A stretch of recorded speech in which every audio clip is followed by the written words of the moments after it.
The next person's going to introduce my favorite speaker, so let me have John Kerrigan take the lead here.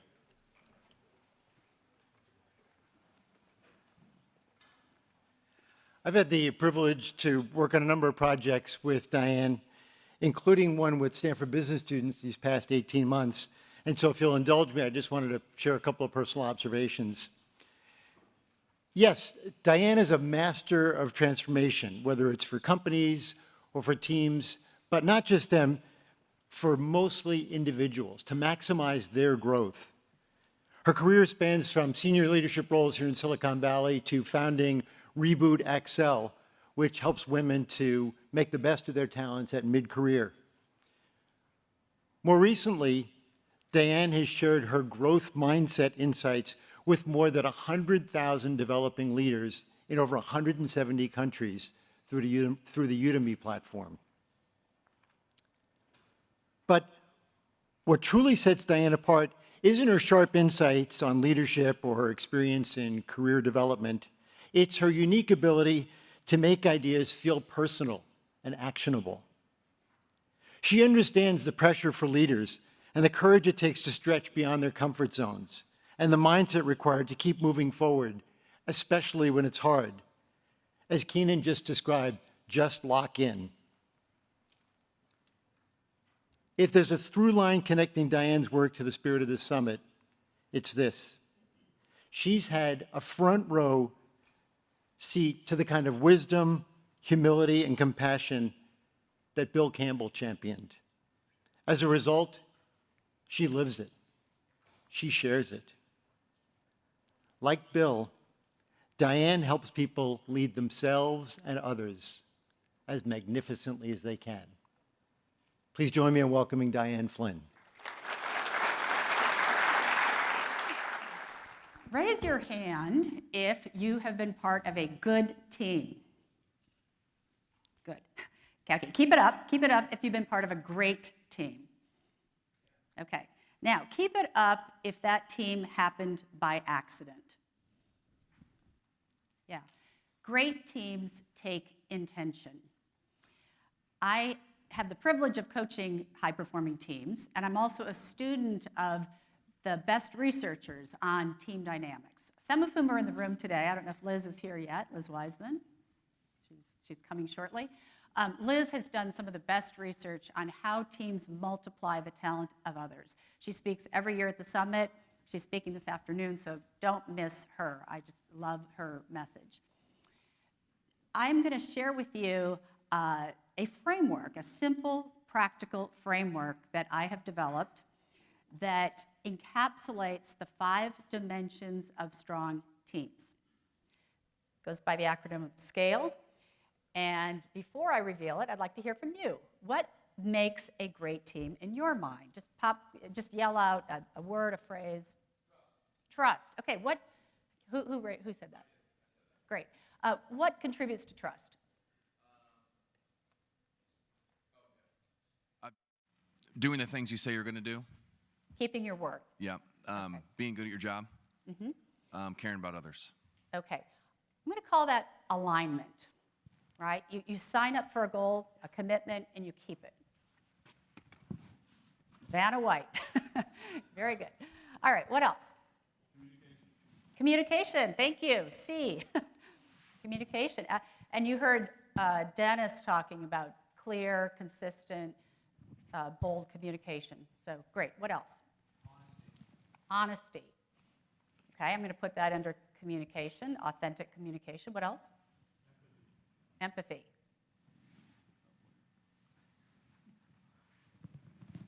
Trying to think where that one might fit. What else? Let's keep going. I know empathy is embedded in all of these. Emotional intelligence. Okay. Yeah. I'm going to call that self-awareness, because self-awareness, did it reveal? Good, is really about emotional intelligence. It's knowing yourself, it's knowing your strengths, your blind spots. So thank you. Well, what else did you say? Love. Okay, I'm gonna put that in self-awareness and communication. What else? Vision. Yeah, that's a little line. Let me ask you this. Do the best teams take risks? Do they make mistakes? Do they learn from them? Okay, learning mindset, John, it's same as growth mindset, the body of work founded by Campbell Trophy here at Stanford. And tell me about meetings. What are meetings like or what was it like in the huddle? It's what? Optimism, okay. Are they well run? Are they efficient, these meetings? Yeah, I'm going to put that under efficiency. I think we have them all revealed. Oh, let me grab the clicker. So these are the 5 elements that I think are essential for high-performing teams. And I'm going to talk about each one a little bit, starting with self-awareness. So I spoke with the head of learning and development this week with a top law firm. And I was talking about S.C.A.L.E, and she said, I love it, and I love that you start with self-awareness. The problem is, attorneys are not naturally self-aware. I wouldn't know, but this is what she said. And she said, how do we make them more self-aware? And this is a challenge I see across industries. People often dismiss this time to really understand yourself. You heard it from Steve Young this morning. His self-awareness around his vulnerabilities and his victimization. That is self-awareness. It changed his life. So I had the opportunity to spend a weekend with Brad Smith and his wife Alice in West Virginia at Marshall. And I got to observe how he approached self-awareness. I asked him before this, I said, on a scale of 1 to 10, where would you put self-awareness in your leadership? And he said, 10, hands down. And he talked about his listening tour he went on, for his 100-day listening tour. And I watched him as we walked around campus. He would stop people, all kinds of people, and just listen and ask the tough questions. In his words, he says, leadership is a journey. It begins with character, and it continues with intention. But it's not just leaders that need to be self-aware. It's everyone in this room, any role, any organization, any level. Let me share with you somebody I'm coaching right now. This guy has been with his company for decades. He's a sales leader. He's experienced, he's smart, he's charming. But when I did his 360, they said he can be really snarky at times. He's passive aggressive. And one of the leaders said, we want him out of here because of that. So I sat down with him and I said, so, what say you about this snarkiness? And he said, and I said, let's talk about this. Let's kind of unpack. Let's figure out what's making you show up this way in meetings. And he looked at me and goes, Diane, we don't talk like that. We don't think about that stuff. That's just too personal. This is a machismo culture. So we had a tough conversation. And I said, do you want to be a leader or not? And to his credit, he leaned in, he said yes. And in the last couple months, he's been doing the really tough work of getting vulnerable, understanding his triggers, and he now is really working at taking the time to pause and respond rather than reacting in the heat of the moment. And this is being recognized by his leadership team. He's considered a cultural bellwether at this company. And he's really changed the corner there. It starts with self-awareness. I am working with a group, I ran an offsite with them around the S.C.A.L.E index. And afterwards, the CEO, a woman, said, this is really powerful. I want my leadership team to reflect on every element of this every 2 weeks. And then she sends me their anonymous reflections. And I wanted to share a few to amplify how important this self-awareness can be. One person said, I caught myself interrupting. Now I mentally say barbecue sauce, if you're a Ted Lasso fan, to create a pause before responding. One realized they were over-explaining. Someone said, I used to panic, and now I pause and I check in with the team. Someone said, I slept on a stressful email, and it really helped the situation. Someone else became aware of their quick judgments, and somebody said their mood was slipping into their tone. This is self-awareness, and it changes how you show up. I have a very simple tool I've used for 13 years, and it's as simple as keeping a list of what fills your tank and what drains you. It is really powerful. I did this week with another coaching client from the same machismo culture, and he came into our session he sent me in advance a 2-page Word document with all his self-reflections. And the first thing I said to him was, what did you notice in doing this exercise? And I wanted to share with you what he said because it really touched me. He's about 32 years old. He said, I realized I didn't really know myself anymore. And we went on for an hour to really unpack all these things that he observed about himself, because he took a couple hours to think deeply about his people-pleasing nature, his interest in rescuing people. You'll hear from Liz Wiseman. It's a diminishing tendency. We want to rescue people. And we talked through this, and I said, what are you going to do as a result of this self-awareness? And he had 4 things that he told me. He said he's going to set boundaries around his unrealistic people-pleasing. He's going to have hard conversations earlier. He's going to delegate more. And he's going to set more realistic expectations. This started with self-awareness. When I did this exercise over a decade ago, I came up with what I call my mantra or my guiding principles or North Star. And I'd like to share it with you because I hope that it inspires you to do the same. So mine is to engage in creative collaboration with people I respect, to change lives and build community. That is my litmus test. I've had it for 10 years. That is what gives me purpose and passion every single day. And when I put an opportunity through that filter, I can very quickly say yes or no. So I really encourage you to spend time in self-awareness. The second letter is communication. So I talked to a CEO who said, we don't have a communication problem. We talk all the time. So I sat in some of their meetings, and he was right. They talked all the time. The problem is, they didn't address the hard issues.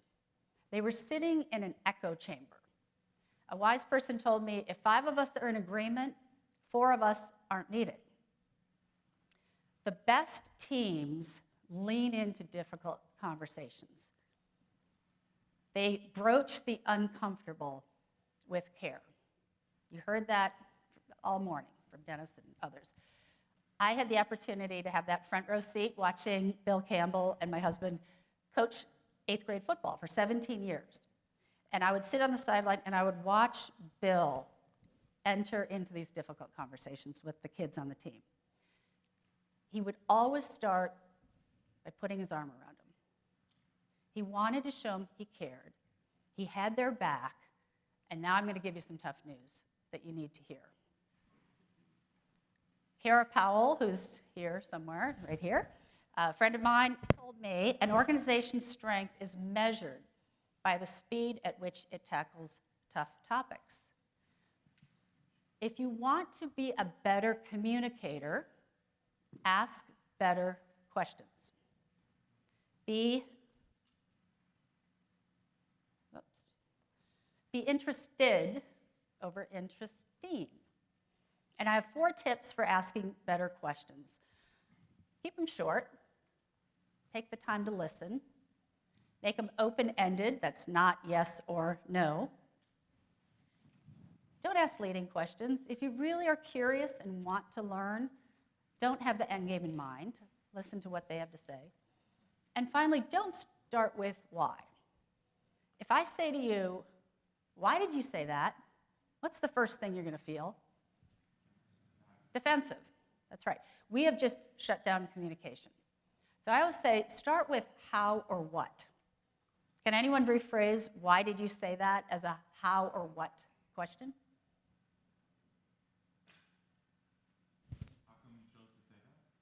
Sure, how come you chose to say that? Sure, what else? How did you come to that conclusion? Perfect, how did you come to that conclusion? What else? How about a what? Yeah. How did you think that would be received? Great. How did you think it would be received? Yeah. What's your reasoning behind that? One more. What led you to get there? What led you to get there? Can you see the difference in how and what? And by the way, those of you who are parents, try this at home. Works really well. If I say, like, why do you want to go to that college?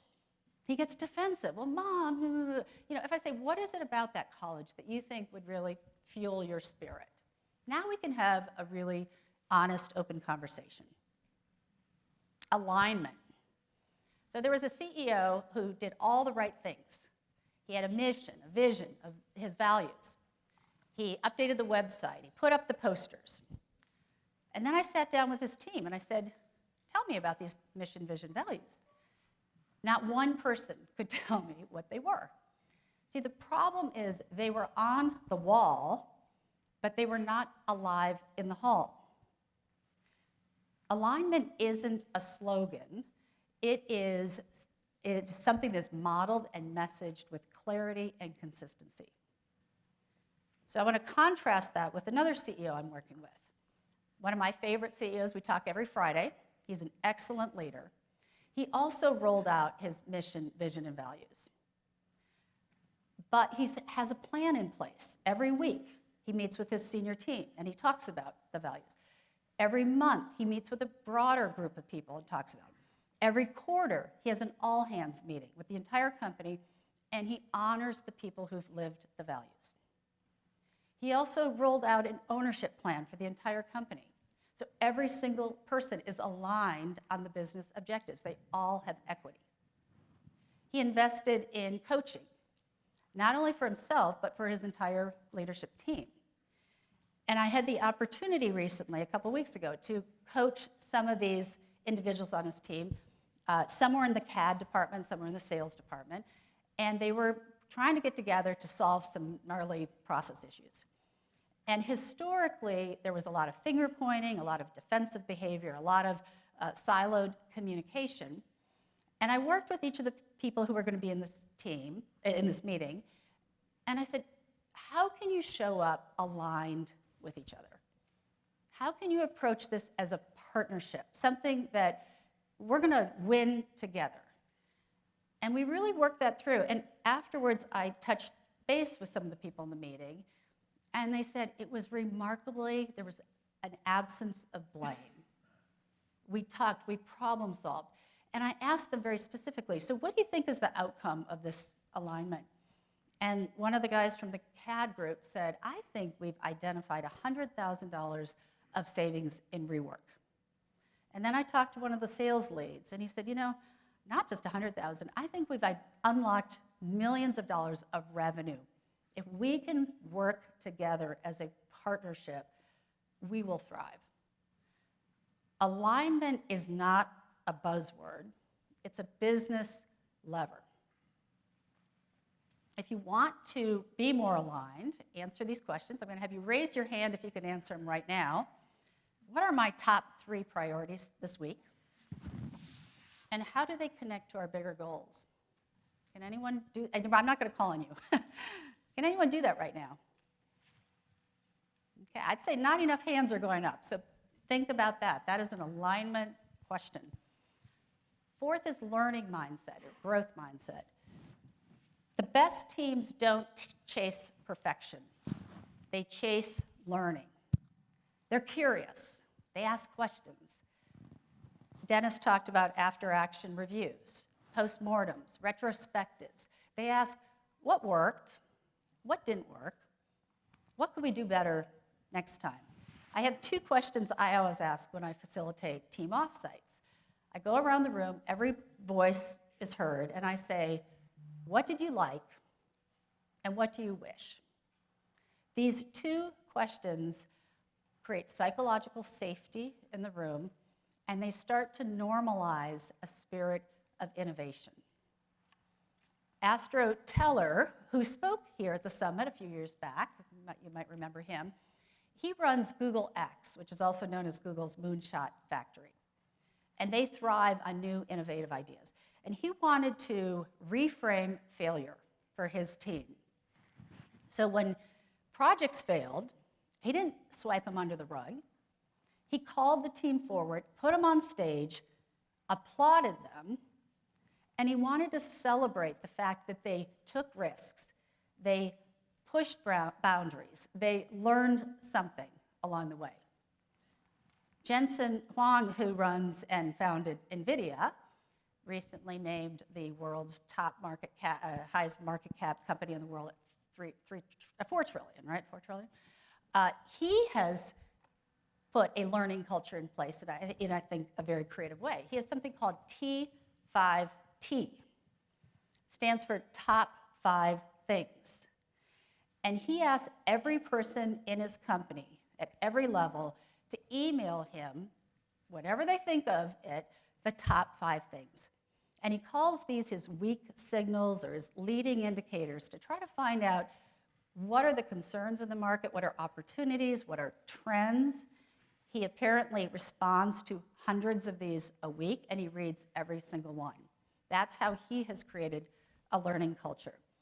If you want to create more of a learning culture in your organization, I would suggest normalizing these 3 phrases. What advice do you have for me? What can we learn from this? I got that wrong. I'm sorry. Finally, efficiency. Even the most self-aware, communicative, aligned learning organizations often struggle with operational inefficiencies. I worked with a company that used to joke that our workday starts at 5 because we have meetings all day until then. But it wasn't funny, it was burnout. And so we took a look at their meetings and we took all the standing meetings off the calendar. And they were only reintroduced if there was a meaningful reason to have them. As a result of this, they cut their meetings in half, morale increased dramatically, and they found the time to get the right work done. For me, another form of efficiency is AI. I probably save 10, 20 hours a week using AI strategically. Jeremy Utley, who spoke last year, or has spoken the last few years at the summit, and I have a course on AI for work, 12 ways to do better work faster. If you want to take a look at that, if you feel like you've missed the AI train, I would be happy to gift you a copy, so just email me. But AI, and we do know that there are a lot of ethical concerns about AI. So I want you to march forward carefully with data privacy in mind, et cetera. But BCG and Harvard Business School did a study of 758 consultants, and they found that those using AI were not only more productive and faster, but produced higher quality work. Today at, I forget what time, but this afternoon, Bob Sutton, who teaches here at Stanford, is going to be doing an excellent workshop and talk about his book, The Friction Project. If you care about efficiency and identifying needless bureaucracy, wasted time, money, effort in your organization, I highly encourage you to take copious notes during his. I gifted this book to a lot of people at Holiday because I thought it was so fabulous. I had the privilege to walk with Bill Campbell every Saturday, his last year of life. And 10 o'clock on Saturday, we would walk the streets of Palo Alto. And he would share with me wisdom and stories and a lot of colorful language that I can't repeat here. But one thing he said that I will never forget is about effective teams. And he said, teams only work when there's trust and when people genuinely care about each other. Without that, nothing else matters. And trust doesn't just happen. It takes all these elements. But when you do have trust, you don't only have great teams, you have teams that can scale.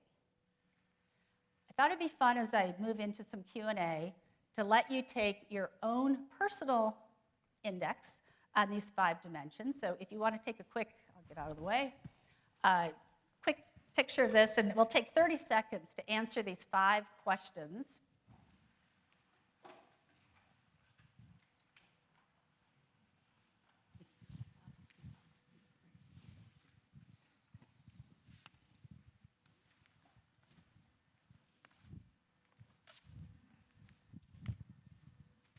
JP, you can throw up the results if you want.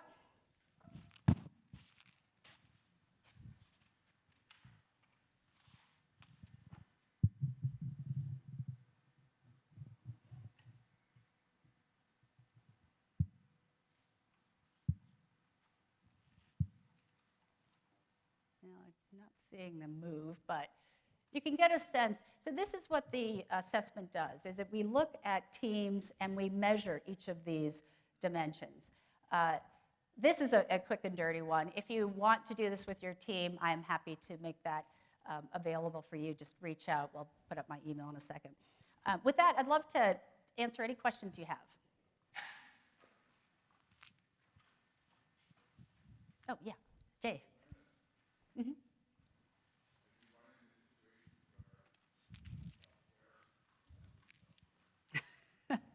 The question is, do you ever find the unself-aware will never be self-aware? Yes. And they are the uncoachable ones. I always start a coaching engagement and I say, is the person coachable? And if they are not willing to do the tough work of looking at their blind spots, of unpacking what's, stories they're telling themselves in their heads, I can't coach them. Now, that being said, I'm working with the CEO. I said, I think I have some uncoachable people on my team. And I said, bring them on. Let's give it a go. And after about a month, when I wasn't quite sure how things were going, I said, this is voluntary. You don't have to come. You're not going to. Both of them said, no, I love this. I want to do this work.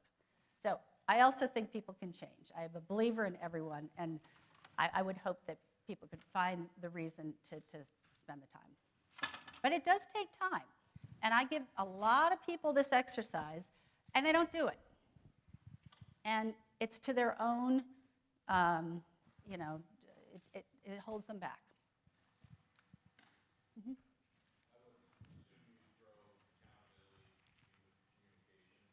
And alignment. I think alignment is knowing your goals, committing to goals, and honoring your commitments.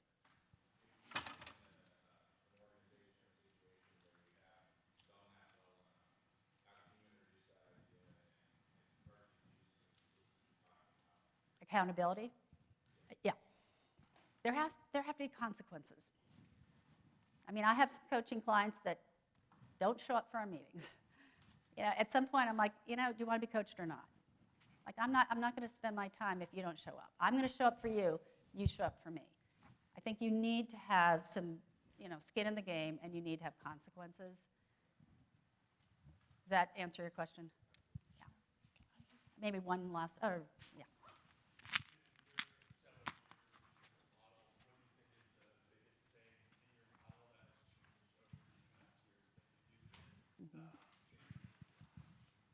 Yeah, that's a great question. I will be very honest, this is a newer model for me, so I've used it for about a year. I finally decided to just sit down one day and take all the things I coach around and create some kind of a framework around it, so I wish I had the benefit of years, but the question was, what has changed the most?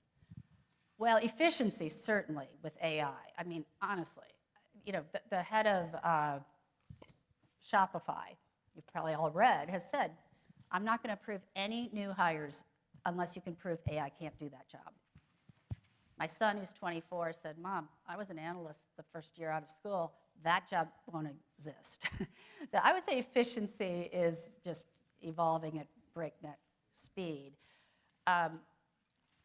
What I've seen more, I think, awareness around is a learning mindset.